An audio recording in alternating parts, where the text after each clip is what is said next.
Hey guys, this will be video 11 for the how to design build a 50s era solid body archtop jazz guitar using Stuart McDonald templates. And speaking of templates, I got all my Stuart McDonald parts in, and I'm looking at a box over here. So we'll open that up at the latter half, and we'll inspect the templates and check out what all's in there. But I want to go ahead and knock out the neck.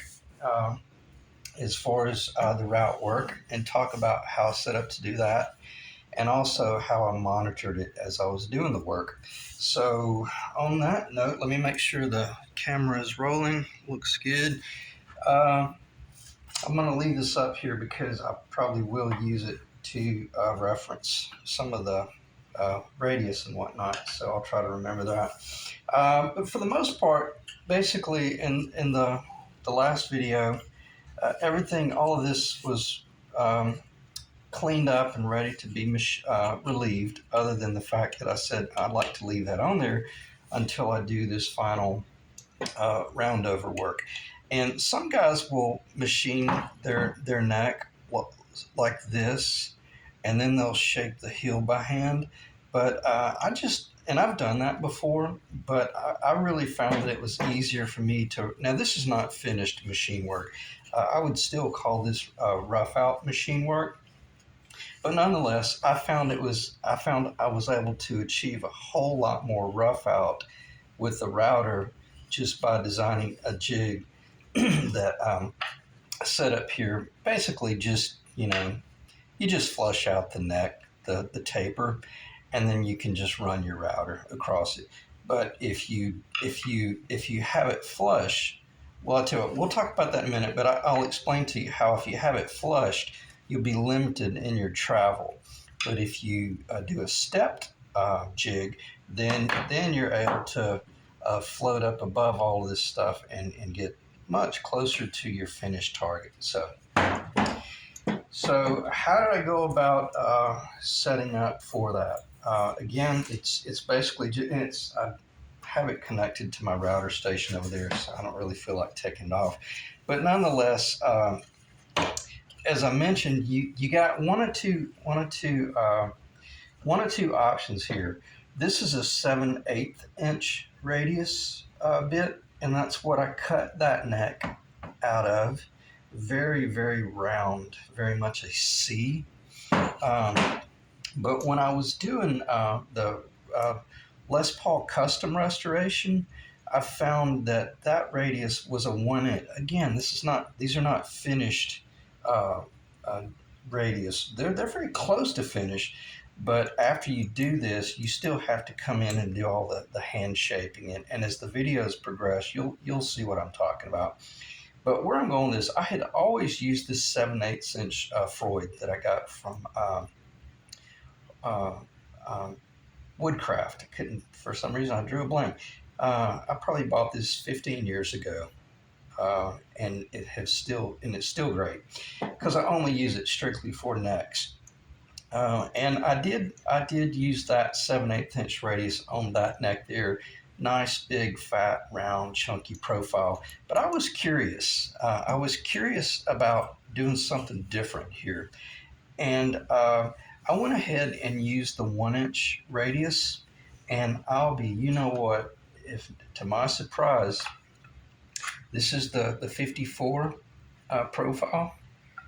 I've only looked down it briefly, but it's pretty close. I still think on Ethan's Les Paul on the 54, I need to go with this one right here, because what I'm going with is this one's just a little bit softer. And when I say softer, it's not as tight of a radius. It's just a more flat radius. Because when I put this this first fret, look, see, I've got my first fret location right here.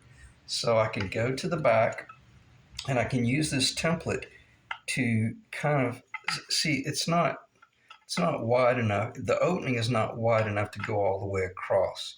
So you lean it over on the side like this, and you can check the radius. Where I'm going with this is there's a bit of a daylight showing up under that. Why? Because I'm a little bit more flat. I'm a little bit more of a softer. I'm more of a D shape. Okay, whereas the 54, this is more of a C shape, if not like my 56 Silverjet. It was pretty much right at going into the borderline. It was a U. I mean, that thing it was huge. It was like the trailer, the U-bolt on a trailer. Anyway, won't go there, but nonetheless, I cut this one with the 1 inch radius, and I'm really impressed. It feels really good. It's not a 54 though, uh, but here's where I'm going with this. I'm still super thick. I've got the 54 thickness, and again, this is the first time I've done this particular profile. Very nice and thick, right at just under 1 inch thick here, and 1/16 of an inch here, just slightly under that. Um, but and I'm not going to split hairs, but I got to tell you, it feels really good, and it feels. I could imagine, and I haven't even radiused this fretboard yet, so I could feel that being very comfortable for bar chording and for any sort of melodic work as well. Anyway, I feel like I got off track and I started digressing, but nonetheless, I guess what I'm saying, I'm excited about what I discovered, and it was based on the fact that this is a more modern initial cut, 75 to 80s, probably a little bit later. A very nice and smooth. The Les Paul Custom that I restored was 7/8 of an inch thick at the first fret, and it would be right at. It was just like 1 inch. Yeah, it was 1 inch and 1/32 of an inch. And what's a little trivia for you, something to be cautious about. The owner of that guitar initially had sent me some online specs because he was worried that we might not match the profiles. And sure enough, the online information that he got was much thinner than the neck actually was. So when you're doing this, proceed with extreme caution. Just a general rule of thumb: just have your neck around 7/8 of an inch thick at the first fret. If you want kind of a medium thick profile, not thick, just medium, but it's not thin, but it's very comfortable. But if you want a little bit thicker neck, well, then just take it up to 15/16. A 1 inch neck, I had a 50's profile Strat that the client of this guitar project I'm building, he and I are discussing that a little bit on the side. But nonetheless, it was a monster. But man, it sounded incredible. So that was the only 1 inch thick guitar I've ever had at the first fret. So, and then if you want that 7/8 up to 1 inch, give or take, that's a good neck, medium, comfortable profile. Or if you want a thicker feeling neck, just go 15/16 up to 1 1/16. And if you don't want 1 1/16 of an inch, and if you don't like it, well, then you can always sand it down a little bit. Can we add to it? Yeah, we can. You could load it full of epoxy if you really screwed up or just missed your target really bad or had some sort of horrific mistake. If you guys saw what I was able to do with the Les Paul Custom Restoration with the two-part epoxy, even with tinted with the resin, it was amazing. It turned out really well, and I couldn't see the repair lines right in the middle of the body. It was bizarre. Shocked me, and I think it shocked everybody else that was watching the video as well. So nonetheless, I started out with a 1 inch profile, and what is this right here? This is a little block that guarantees if you let me get a better grip on this and try to I'll have to hold it with my left hand so I don't block the view. When you're coming down here making this cut, and the bit is turning this direction here, if you didn't have a continuation, this thing's running about 25,000 RPMs, and I'm freehanding this. There's literally, you can't even set up a vac system to catch this stuff. It's just you got to really enjoy getting chippings all over you. But when you get to this point, if you don't have a continuation, that bit will just round over, and you'll lose the whole bottom. I think that should make perfect sense. Same thing on the other side. So what did I do? I just set it right there in the middle, and you can see where the router bit kind of kissed it a little bit and just kind of matched it to the other. So, and is it necessary to leave it on there now? Nope. It's ready to come off. Let's see if I can get it off without hurting it. Yeah. All right, and this is where I've shown you guys how to use the tape. You put masking tape down here, and then you put masking tape on this side, and then you put a couple little dabs of jet glue. Actually, I put 6 dabs. I put 1, 2, 3, 4, 5, 6. I may have gone with 8. In other words, I want to make sure this, you know what, was glued. And even when I did jet glue it, I just brought it up and guessed at it, and I put a clamp on it. And truth be known, I had space. I left the clamp on it the whole time, even during the operation. It wasn't in the way, and it guaranteed that in the event I sneezed and the router bit might have come over and kicked that, it wouldn't just ripped it. Would not have ripped it off. So, in other words, you just use little stops like that, identical to the way I said you could put a little stop up here. That would be the magic location. You would put a little stop roughly about right there, so that once the router bit got to that highly volatile area, that you would make certain that you hit that stop and then you came off.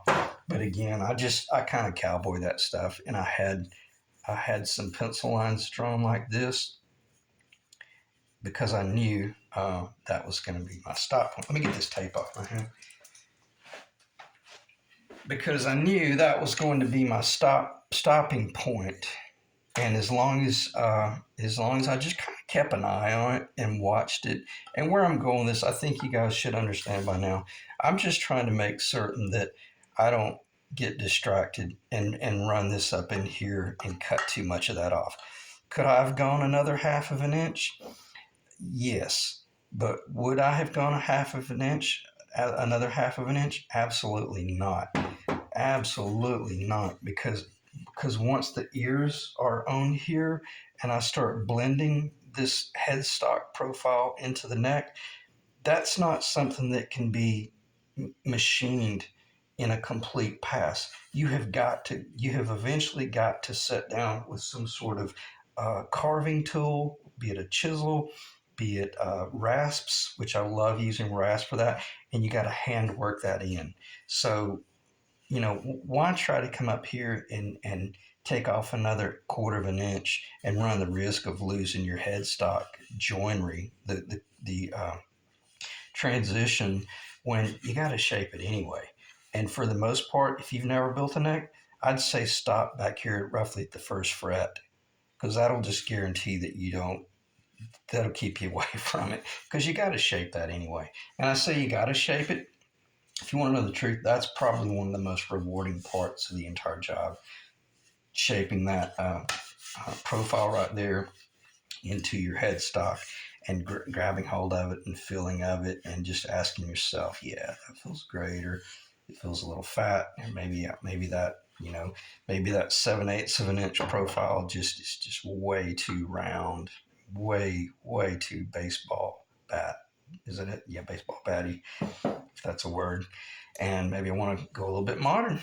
And then if that be the case, that's the difference. And what's kind of comical, and I'm really serious about this, I hear, I've done a ton of research and studies, et cetera, et cetera. We're not going to go there, but I've spent a lot of time, going from one article to the next, kind of out of curiosity to see if I ever heard anybody talk about this right here.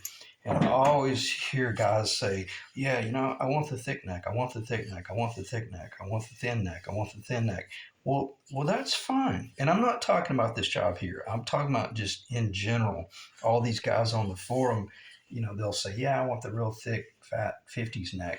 Well, thickness at the center with a 7/8 inch radius is going to feel considerably different with a 1 inch radius, same center thickness. So what I'm saying is I never ever hear anybody talking about this right here. Again, this is not the finished neck, but it's so close that I could have the finished neck from this rough out within 35, 45 minutes of real aggressive sanding. Is that how quickly I do it? Absolutely not. It usually takes me around 2 hours from this point to just kind of very, very gently connect it over to the fretboard, because you're working with binding, and sometimes you're not working with binding, sometimes you're working with wood. And we'll get there when I talk about the transition. But the whole idea about transitioning from this lower into the fretboard is it very much needs to round. It does not need to have any flat surfaces. So I might have to get a cough drop here, so bear with me. And I'll try to keep it in the corner of my mouth. All right, sorry about that. But nonetheless, I've just never heard anybody talk about that. And to me, it's kind of comical because that's critical. And I think this bit was $120 or $30 back in the day when I bought it, and I think I bought this one for $30. So, it's amazing how prices. Sometimes it's not all that bad having the discount parts, because this is a very good bit. It's a very good bit. And anyway, what next? All right, so I was able to shape that rough, and I don't know if you can see that, but there's just it's rough, and then I'll determine how much I want to transition into anything else. And here's the heel location, of which will definitely be shaped by hand. So I'm close enough for rockabilly, as I say, but you can still see the pencil line right here. I think you should be able to see that. So I've still got a lot of shaping to do right here. And then the next question would be, let's say maybe I got to looking at it and I realized, oh man, this is just, I'm 3/16 away from my target. Well, if that's the case, proceed with extreme caution if you're going to try to transition from this deeper. I would suggest putting it back on the jig. And okay, let me back up. I'm getting ahead of myself. I would suggest putting it back on the oscillating sander, okay, and cut this right here just a little bit farther down. But you would have pencil lines up here with put a skull and crossbone if you have to, because if you get down here and dip down, as I say, it's game over. You are not going to be clear coat after that. All you're wanting to do is catch this point back here and move. You're just wanting to move that heel back a little bit. And then you're going to come in and you're going to sand this, and you're going to verify that you're staying really, really true to your heel profile, and then put it back on your jig and route it again. It'll only take you about 20 minutes to set back up and route that again, but just proceed with extreme caution.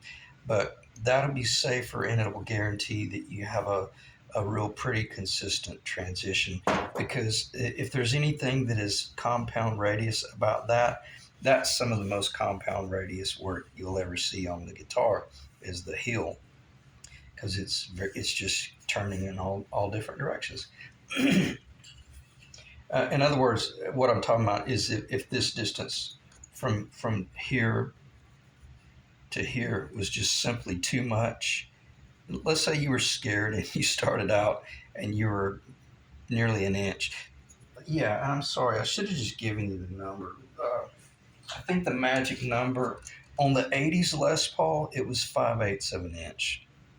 And I don't know if you can see that. That's where it was on the 80's Les Paul. A good 3/16 of an inch thinner, thinner this way than this 50's profile. The 50's profile, that's going to end up being about 3/4 of an inch. Am I going to leave that? Absolutely. Because even though I'm going with a little bit sweeter, softer profile, I've still got a thick neck, okay? And I don't want to have this 50s feeling neck up here, or even visually it looks thick, and then all of a sudden you go down here to a real thin modern heel, talking about being way out of character. So I'm close enough to be able to shape mine by hand. Okay, and I probably spent too much time with that, but those things are critical because I can't tell you how many times I've had to just work in that, rework in that. And it goes back to what I was talking about a couple of videos back where I was like, just go ahead and get within about a 16th of an inch, or or try to get this within about a 16th. All your critical dimensions when you rough it out, try to get within a 16th of an inch. And I'm talking about a 32nd of an inch here and a 32nd of an inch here, maybe a 16th here and a 16th there. This is a dangerous area, and you can lose this very fast. Primarily, I'm glad I'm going off the cuff here. Primarily because when you make your first pass, that bearing has a perfectly flat surface below it that has not been radiused yet. Okay? So that's perfectly safe. And you've got to make the decision, which one do I cut first? Do I cut the bass side first or the treble side first? And I cut the bass side first because I want that to guarantee that I have a perfectly flat surface as I'm finding my target. Every bit about this cut right here, I'm guessing. I don't measure anything. I just start working my way down to I see that, okay, I'm getting right to the point to where, yep, if I drop one more 16th of an inch, I'm going to start losing the width. Makes sense? Because that's right at a 45-degree triangle off that corner there.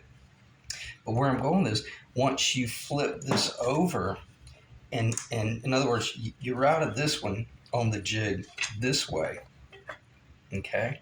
But now once you flip this over and you mount it back on the jig, and what it really is, it's the other side of the jig. And we'll talk about that some other time. But when you're getting ready to route this side right here, you no longer have a flat surface down here. And you've got to be incredibly careful about if this neck was only okay, this will make sense. If you started out with a 1 11/16 inch finished profile, and you came in and made that cut, and then you made this cut, I guarantee you're going to lose it, especially if you don't adjust this bit up a little bit. Okay, there's a lot going on here, so don't make any assumptions. But and how how did I do that? Exactly how I just said. I raised this bit up ever so slightly, and I mean not even a 64th of an inch. And I just came down here, and once I made that final pass, I was watching this like a hawk. And did I have to move it up? No, I could have left it down because I got a real small flat right here. And some of you guys might be thinking, wow, this is insane amount of detail. This is one of those things that this information was not out there when I first started building guitars. And I lost a couple of necks. My first 2 or 3 builds, when I was really trying to build like the jazz guitar, and I lost them, and they ended up having to be paint grade because I was having to learn how to do. First off, you pull the trigger on this thing, it's terrifying because you know what could happen if it got away from you. That's a nightmarish situation. So it was hard for me to relax enough to really think about all the things that I was going to have to be presented with and have to deal with. So I hope that makes sense, and I hope I didn't ramble. I don't think I did. But nonetheless, she's still rough, very rough, but ready to move into all the finished state. And now I can glue the ears on, okay? I can glue the ears over here, and then probably go ahead and taper the ears to match the taper of that. Yeah, I'll go ahead and do that. And then that way I'll start determining Do I really want to hold that 5/8 of an inch thickness there and this 9/16 here, or do I maybe soften that up a little bit and make it look a little less jazzy? So if that makes sense, not flat, but just maybe soften the taper so that it tapers up to under 5/8, but then right at 9/16 out here. I guess I'm gonna drink some coffee. I should have got some water. All right, what else should we talk about? Let's talk about. Let me get these off the table. Let's talk about just fretboard stuff briefly. I hope that makes. I know I don't mean to digress, but I hope that makes sense. How you can use your. No, actually, yeah, I do need to go over this. This is the whole idea of using the StewMac templates. Let me get behind the camera. Okay, see how you can use them. That says the 11th fret. So if you know that's the 11th fret, well then you should be able to gauge it. And I'm looking at it here. It's so close. I think you probably could get away with just using the 1 inch and nobody would ever know, especially if you maintain that thick center line. But let's talk about fretboards a little bit and how to make that transition. Here's a little trivia for you, and I'm glad I'm going off the cuff here. Let's say you fouled up and you got a little bit too thin, and you really just had your heart set on a certain thickness.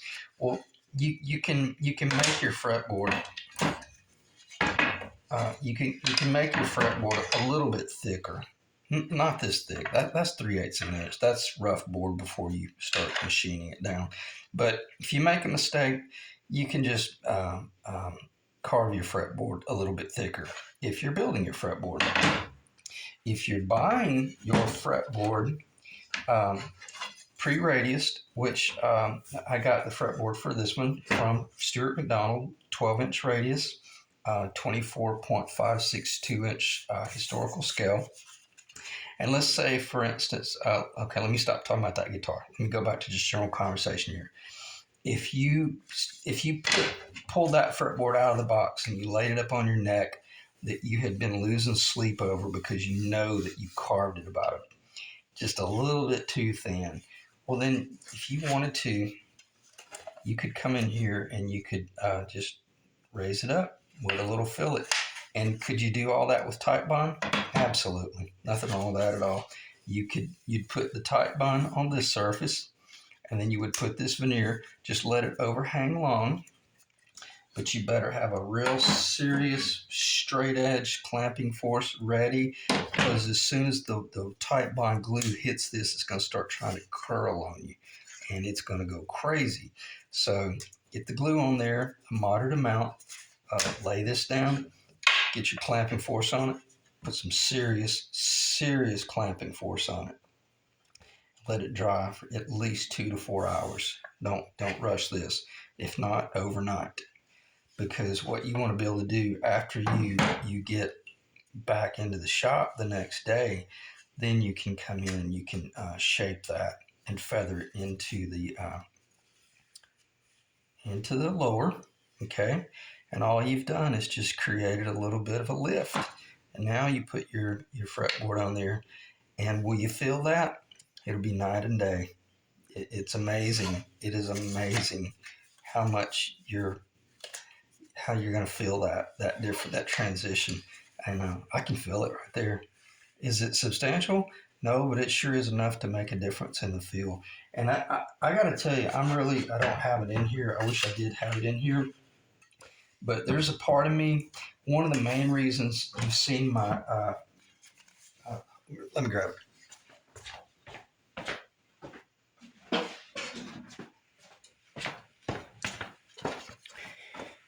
One of the main reasons I have not finished this conversion restoration is because somebody really did a number on this fretboard, and it's fine. It's fine. And as a repair guy, I know how to do this and work it out. But they got so thin on this side there's a part of me that I'm really thinking about taking this fretboard off and doing exactly what I just said, just raising that up ever so slightly, just enough to get control of it. Because right now this thing has about a 14-inch radius on it. It really should have a 12-inch radius, but there is a part of me.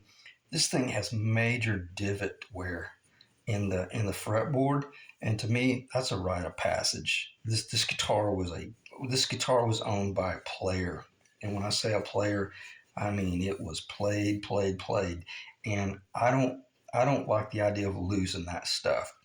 As long as my frets are nice and level, it doesn't matter if I've got divots under there. I'll just change my chordal work so that I don't press down and go sharp. But there is a part of me, enough's enough, and this thing is to the point where even the nut is super thin over here. So I didn't mean to digress, but it's for a worthy cause, because if you made that mistake, nothing wrong with doing something like that. Okay. All right, now that we've got that behind us, let's say we didn't have a mistake. We're all happy. We've made the decision whether we're going to go with uh, an ebony or we're going to go with rosewood. And I'm thinking on this guitar right here, because most likely the person who's going to want to buy this neck will be replacing a neck just like the custom restoration that I did, the Les Paul custom. And what does that guitar have? It does not have rosewood.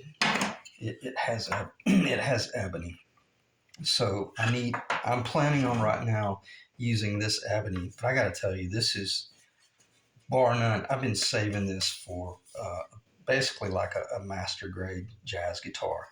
And is this a master grade jazz guitar? No, it's an exceptional neck. But when I say master grade, I'm talking bird's eye maple, quarter sawn, 3-piece center line.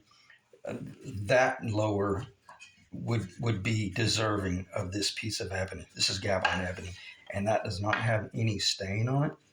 That's natural, and it is just a beautiful piece of ebony. So I say that to say this: I may just get some more ebony and put an ebony fretboard on this, but save that for my master level type guitar.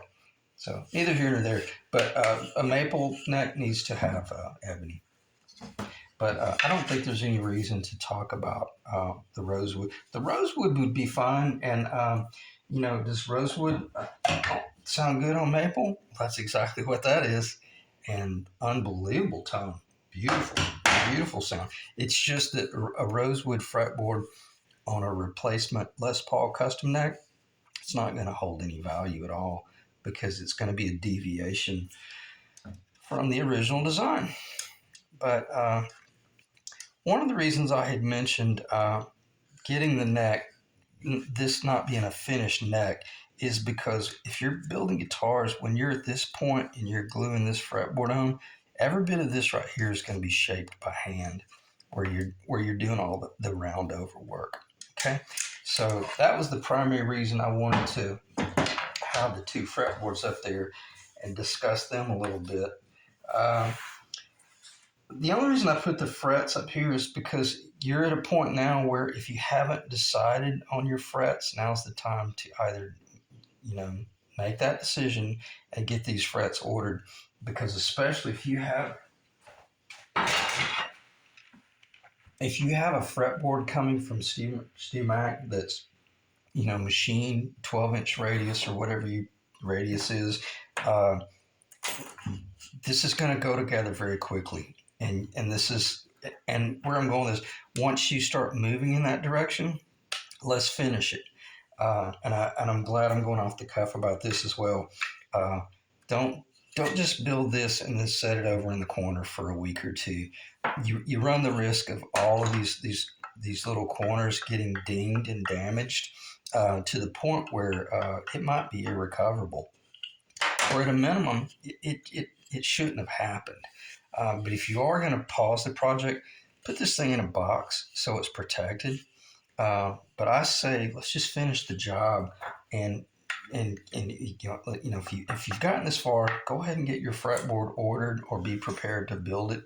Um, and go ahead and get your frets as well. That way, you've got no excuse about just knocking it out of the park. Because sometimes you can get to the point where it's scary making that transition into the next part of the job. But if you just stay on point, you'll have a fresh outlook, and you'll be working from past memories where you might have thought of something. Oh yeah, once I get to this point, then I need to do this, that, or the other. So anyway, too many what ifs right there. Let me pause. I'm gonna clean the table off a little bit, and then I'll talk about some Honduran mahogany, and it'll be really exciting. And then we'll finish the video talking about the Stuart McDonald templates.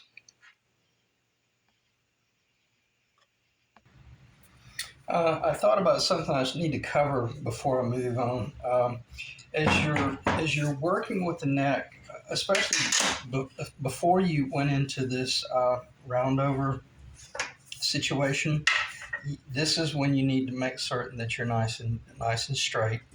And if you're not, then it's okay. But now is the time to clean it up, because you got to be working from a perfectly flat surface, and even so much so that we're still very much S4S, okay? And I can't even begin to stress how important it is that this tenon remain nice and true in a perpendicular world in relation to the body. If you get off in the slightest, let's say for instance this neck started moving back a little bit, because if they're going to move, that's what they typically do. When you carve out all this material that it had been growing next to its entire lifespan, typically when you do all this relief carving back here, they typically try to move this way. Did this one move? Absolutely. How much? Not even a 1/16 of an inch. But nonetheless, I had to monitor it and ask myself, well, did both of them move, or did just one of them move? And if just one of them moved, don't freak out. Just level it before you glue them up.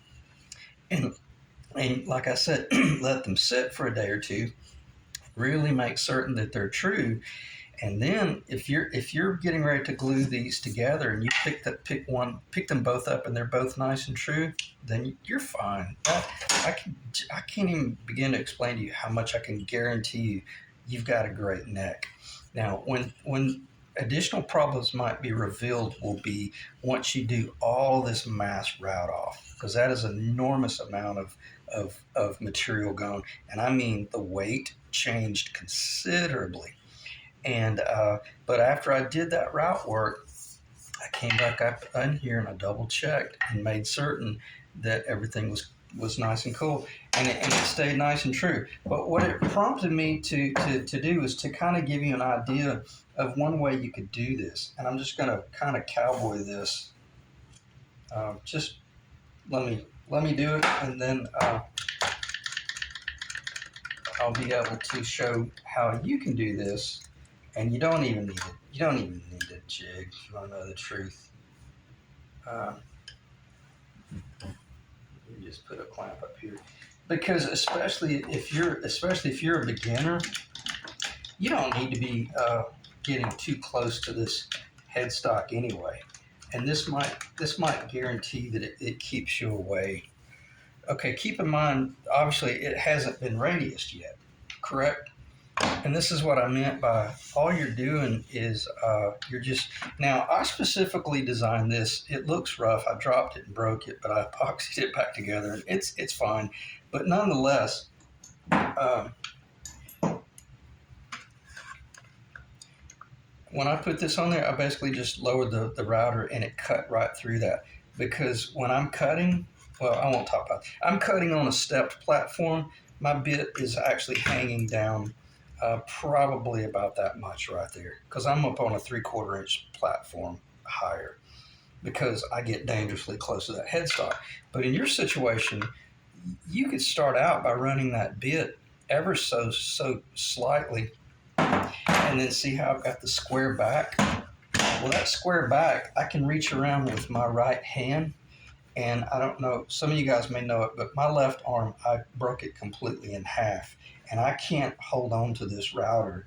I'll get really horrific pain the next day or two. So you may not believe this. I'm pretty much routing this with one hand. I'm just I'm kind of keeping. I may press down on this a little bit, but what I'm saying with the way I've got this design, I can assure that I keep a nice flat joint on the back because I got nothing to write on out here. And then when I get down here, when I've got that little block, now you see why I meant. It's falling. These little quick grips aren't. And I use cabinet clamps on my other. I don't use the quick grip. But when you get down in this area, that's where you would have that block. So all you're doing is just a flat surface. And if you've got a heavy duty router table or any sort of big table, you can just clamp to the edge of the table. Because see, with this tenon down here, your router's never going to interfere with any of that stuff. Okay. Let me pause briefly and get all this cleaned up, and then we'll start talking about mahogany.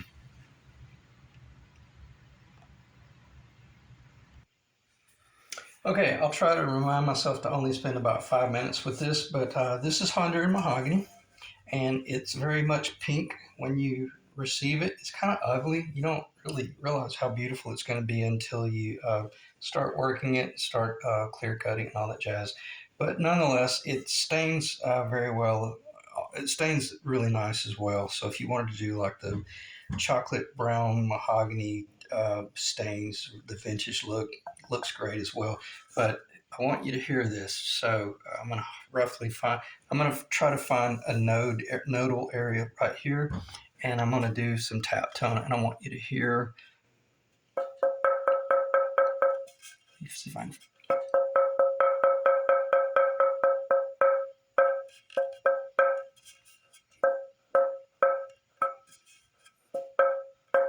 Beautiful wood. I mean, just bar none, beautiful.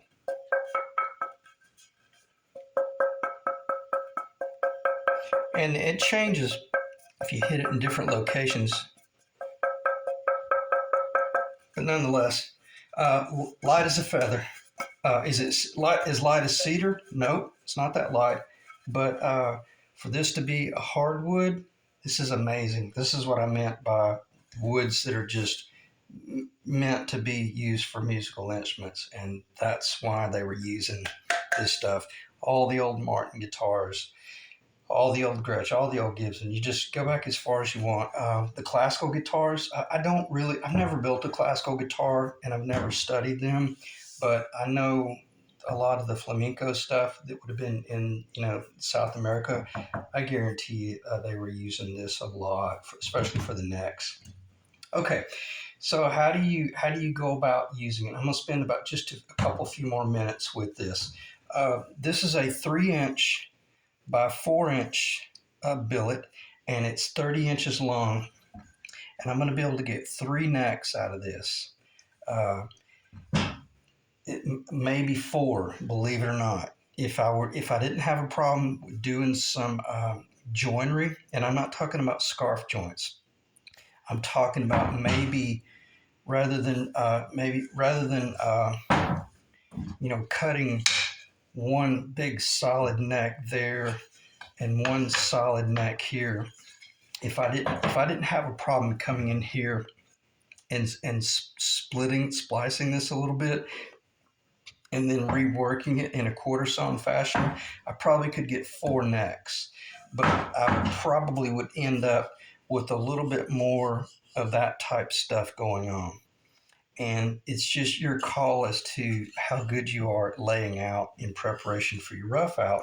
But I'm not going to do that. I'm just going to shoot for 3 necks, and 2 of the necks are for certain going to be solid, and one of them will probably be some sort of joinery.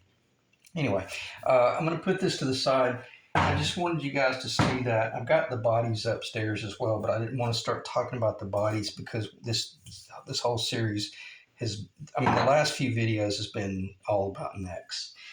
One thing that you could do if you were going to build, okay, just think about the thickness. Typically, where I'm going with this, and I shouldn't be bringing this up, but I'm just going to hit it briefly. If you were going to be building a guitar kind of like a shredder or a 84, well, you know, you could cut that neck out. Now this would be plain sewn, because this right here, if this is the neck, then it's quarter sewn. The grains are vertical. But if you cut the neck out of the board like that, it's plain sewn. And is there a different, did Gibson only use a certain way? They were all over the map. Some of them were 100% plain sewn. Some of them were ripped sewn. Some of them were perfectly quarter. And I've never heard a bad sounding Les Paul. So does it matter whether you use a plain sewn or rift sewn or quarter? It does affect the tone. We'll talk about that sometime in the future because they get more snappy. But if you were building a neck like this, you literally could get, you know, a neck right there. You know, you cut off 1 inch, and then you get the next neck. Okay, and you cut that off. In other words, you get 3 necks as well. So either way, out of a 3-inch by 4-inch by 30-inch billet, it wouldn't even have to be 30. It could be like 28 on like a Kramer type or a Strat type neck. Okay. So and I was able to get this billet for like for twice the price. I was able to get 3 necks, if that makes sense. So it was a little bit painful on the purchase price, but nonetheless, it won't go wasted. All right, let me check the time. Okay, let's finish the video talking about Stuart McDonald templates and what else may be in this box. I like this company a lot. I've already mentioned their prices are a little bit, I don't know, it seems like they could be a little bit lower, but I understand why they're not. It's an excellent company, and again, I've learned so much about guitar building, not recently, but when I first started, just by going on their website and studying some of their all their cut sheet data and all their specs and all that stuff. So this will give you an idea of what you can expect. Let me just go ahead and open it up. And because to me this is really exciting. I had read some of the online information, and they were talking about how, yeah, you know, what they show on their, that's beautiful, that looks really good. What they show on their website is not only exactly what you will receive, but there's several other little templates in here. Yeah, and there they are. There's your back plate template. And then here is even your control cavity cover template to help you cut that. And then these little fillets right here, they would go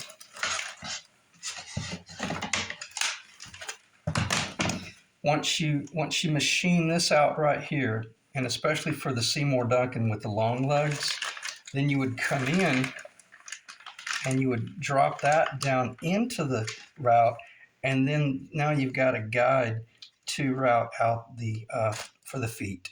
In other words, how the long legs drop down, and you don't have to route out the whole mass of wood in order to get your Seymour Duncan, or you're not over there cowboying it, trying to make certain that you don't slip and jump or catch. So that's, in other words, on their website, they did not show these being included, which I think they should have, because I'm not going to say these things are expensive, but they're certainly not cheap. And that little bit of extra knowledge might help someone make the decision. Oh wow, yeah, that little that little buddy right there is worth $50 if it saves me from screwing up my my you know what. All right, moment of truth.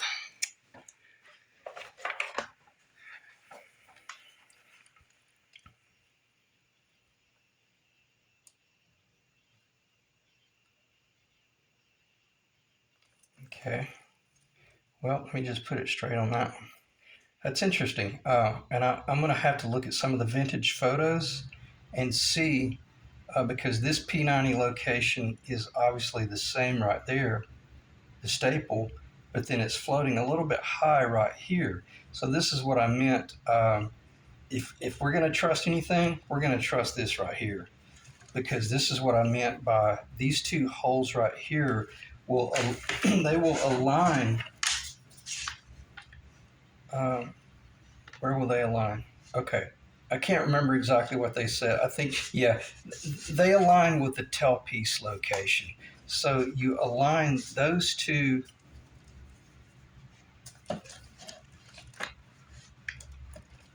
You align those two locations. I'm sorry. I really should have.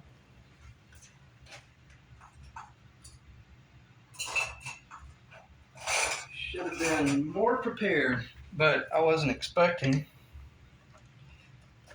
That will guarantee that I'm in the correct location. All right, so that gives you an idea. The P90s are spread a little bit further apart than the PAFs.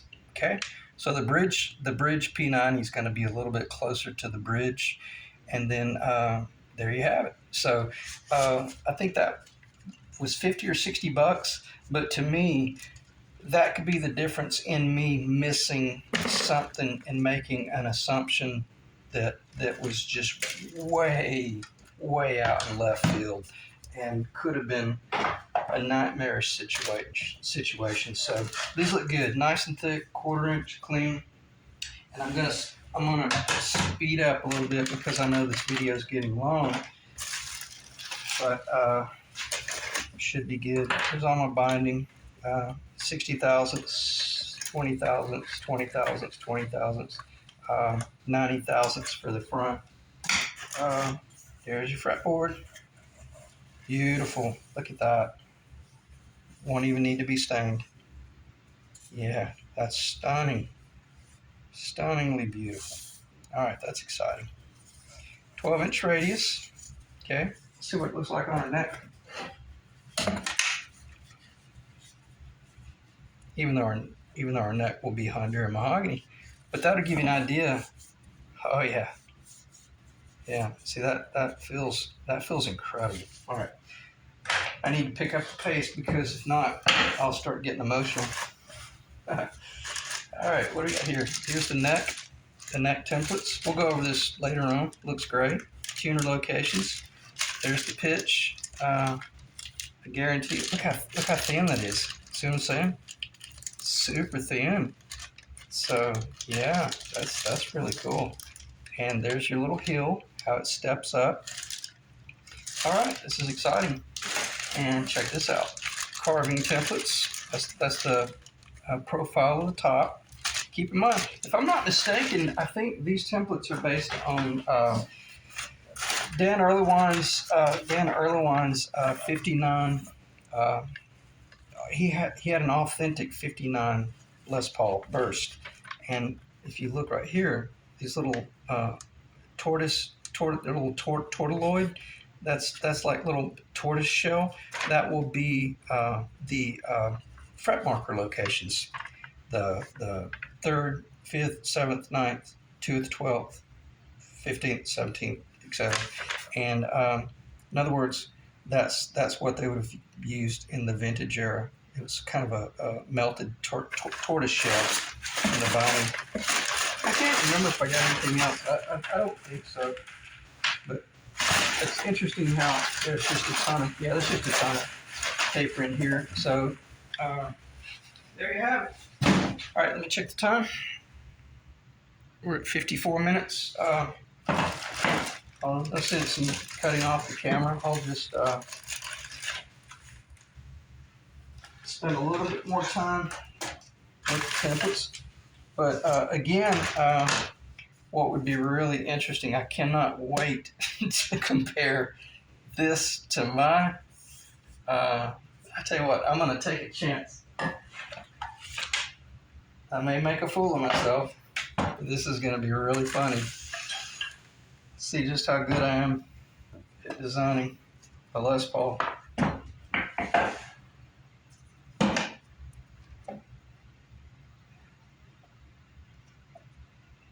It's a little bit different. Mine's a little bit smaller. Interesting. Very, very interesting. Yeah, okay. So I'm not going to give out those dimensions. That's very much proprietary. So I'll keep that to myself. But nonetheless, I still love mine. Mine's a little bit smaller then, which is very, very, was not expecting that. That's interesting. All right, so on that note, what else should we talk about? I don't think there's anything else to talk about other than very, very nice and precise. And that type stuff right there is so difficult to, well, it's not that it's difficult, it's just so time consuming to make certain that you hit these points, you know, exactly. Because this one's set back a little bit further. And when you got a template like this, oh man, you literally can eat a sandwich while you're running the router on this one. So, and then even up here on the top, once you pull the paper off, it will reveal all these like critical build notes or machining notes, and will be really cool. So, all right, there you have it. Very nice. A lot of money, but a great investment. There's our clover leaf. Guarantees, you know, that you hit everything. Here's our tenon location, which everybody understands that by now. But to me, the things that are really, really going to be worth their weight in gold will be these carbon templates. I'm so curious to see how pronounced. I do know for a fact I'm heavily pronounced on that one, and I'll be surprised if theirs are more pronounced than what I carved myself, because I was carving tops based on Robert Benedetto's specs. Since these fell out in front of the camera, I'll show you. I got these off eBay for the Flying V that I have listed. So I was curious to see. And I will also, I like using these things for mock-up, because sometimes if you're building a guitar and you just grab these little $15 knobs, you can throw them down. Whether you ever use them or not, they're great for layout. So, all right. I'm going to end the video right there because I'm sure we're probably, what time are we? Yeah, we're 57 minutes. So we're still not too bad. But nonetheless, I don't think there's anything that I need to cover or need to talk about. That was really interesting, and I'm going to do a little bit of visual research on that variation right there. And if there is an issue, I don't think there is an issue. It's probably just that the bridge location P90 is set just a little bit lower so that you can actually see the top. You know, you wouldn't want to just have a hollow to hollow. So anyway, we're learning as we go, and that would roughly be the guitar. But I want to end the video right there, and I have no idea what's going to be the next video. But we'll still be working on the neck, and then this can be acclimating for a day or two, a few days, and then I'll start, I'll check the moisture content, and then we'll start building the guitar. But I say that to say this, I'm going to immediately move into building the body next after I finish this maple neck, because that was my agreement with the owner, that I'd build the body first and then we would progress with the neck because of details and specs, this, that, and the other. So I've spent a lot of time showing you guys how to build a 50s era jazz neck.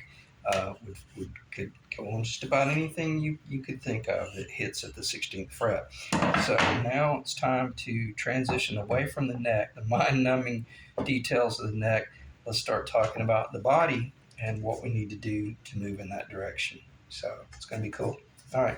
Again, Stuart McDonald Templates, 59 Les Paul. I think it was based on Dan Erlewine's 59 Burst. I think, but I may be wrong. It's going to make all the difference in the world. All right, thanks guys, and I'll see you in the next video.